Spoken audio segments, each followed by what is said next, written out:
Ajith sir சொல்லவே வேண்டாம். நான் ஏதாவது டியூப் வச்சு பண்ணலான்னு பிளான் பண்ணால் கூட அவர் வந்து நான் பண்ணுறேன் அப்படின்றார். இன்னும் கூட நிறைய கேமரா ஆங்கிள்ஸ் எல்லாம் ஃபிக்ஸ் பண்ணி ரெடியாக வெயிட் பண்ணுவோம், எங்கே விழுகும் எங்கே ஓடலான்ட்டு. முதல்ல எல்லாம் ஏதோ ஆப்போசிட் வெஹிக்கிள்ஸ் ஏதோ கொஞ்சம் அதில் அவங்கள சேவ் பண்ணுறதுக்காக சார் வந்து கொஞ்சம் இது பண்ண டிவியேட் பண்ணார் ரோட்டில். அதில் ஆன ஆக்சிடென்ட் தான் அது. பட் ப்ராப்பராக உள்ள செக்யூர் எல்லாமே பைப்பிங் எல்லாம் பண்ணியிருந்ததுனால யாருக்கும் பெரிய இன்ஜூரிஸ் எதுவும் இல்லை. அது அஜித் சார் சொல்லவே வேண்டாம். அவர் வந்து இந்த மாதிரி டிஃப்ரெண்ட்டாக ட்ரை பண்ணுறது. ஈவன் ஒரு ஆக்சிலேட்டர் க்ளோஸ்அப் ஒன்று எடுக்கணுன்னா கூட நான் எதாவது டியூப் வச்சு பண்ணலான்னு பிளான் பண்ணால் கூட அவர் வந்து நான் பண்ணுறேன் அப்படிம்பார்.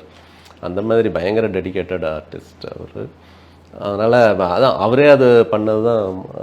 உங்களுக்கு அதெல்லாம் எவ்வளோ சேலஞ்சிங்காக இருந்துச்சு சார்? அந்த மாதிரி ஸ்டன் சீன்ஸ் எல்லாம் வந்து ரிஸ்க் இருக்கும்னு தெரிஞ்சுதான் நம்ம பண்ணுறோம். அப்படி பண்ணுறப்போ எப்படி நீங்கள் அதை கொண்டு போகிறீங்க? ஏன்னா இப்போ வந்து நிறையா கொஞ்சம் சேஃப்டி மெஷர்ஸ் எல்லாம் கொஞ்சம் பார்க்குறோம். நிறையா சப்போர்ட்டிங் சிஸ்டம்ஸ் எல்லாம், ரிக்கிங் ஐட்டம்ஸ் எல்லாம் கொஞ்சம் சேஃபாக செக்யூர்டாக இருக்குது.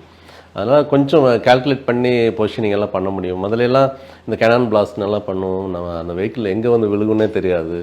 இருந்தும் கூட நிறைய கேமரா ஆங்கிள்ஸ் எல்லாம் ஃபிக்ஸ் பண்ணி ரெடியாக வெயிட் பண்ணுவோம், எங்கே விழுகும் எங்கே ஓடலான்ட்டு. முதல்லலாம் இப்போ கொஞ்சம் ப்ரெசைஸ்டாக பண்ணுறாங்க. கொஞ்சம் சேஃப்டி கொஞ்சம் பெட்டராக இருக்குது கம்பேரேட்டிவ்லி. இன்னும் கூட நிறையா சேஃப்டி சிஸ்டம்ஸ் வரணும்னு நான் நினைக்கிறேன். எஸ், அந்த ஒரு பர்டிகுலர் அந்த கார் ஆக்சிடென்ட் அதுக்கப்புறம் வந்துட்டு எப்படி ரெண்டு பேருக்கும் ஓகேவா இருந்தாங்களா இல்லை பிரேக் ஆச்சா? நீங்கள் நான் ஆரம்பம் ஃபிலிம் அஜித் சாரோட ஒர்க் பண்ணும்போது ஒரு மேஜர் ஆக்சிடென்ட் ஆச்சு.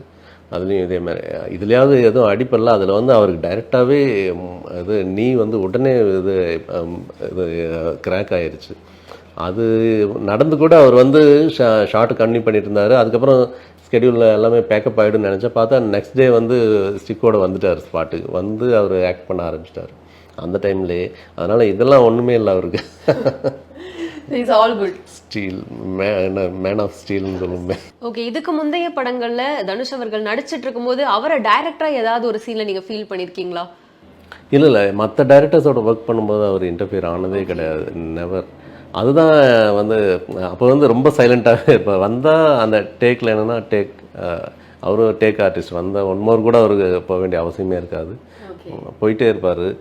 அதனால் டோட்டலாக டைரக்டர் ஆகும்போது அப்படியே ஆப்போசிட்டாக அங்கே ஸ்பாட்லேயே இருந்துட்டு ஈவன் ஸ்டேஜிங், பிளாக்கிங் எல்லாமே பர்டிகுலர் சீன் எப்படி கோரியோகிராஃப் பண்ணுறோம் எல்லாமே ப்ரீவியஸ் பண்ணி ஷூட் பண்ணி பார்த்து அப்புறம் அந்த மாதிரி ரொம்ப ப்ரெசைஸ்டாக ஒர்க் பண்ணுவார். அவரோட ரோல் மட்டும் அவர் கரெக்டாக. கண்டிப்பாக.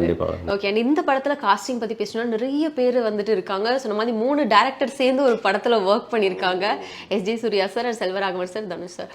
So SJ Suriya sir and Selvaraghavan sir இவங்களோட சீன்ஸ் எல்லாம் வந்துட்டு நீங்கள் எப்படி பார்த்தீங்க? உங்களோட பர்ஃபார்மன்ஸ்லாம் எந்த அளவுக்கு இருந்தது?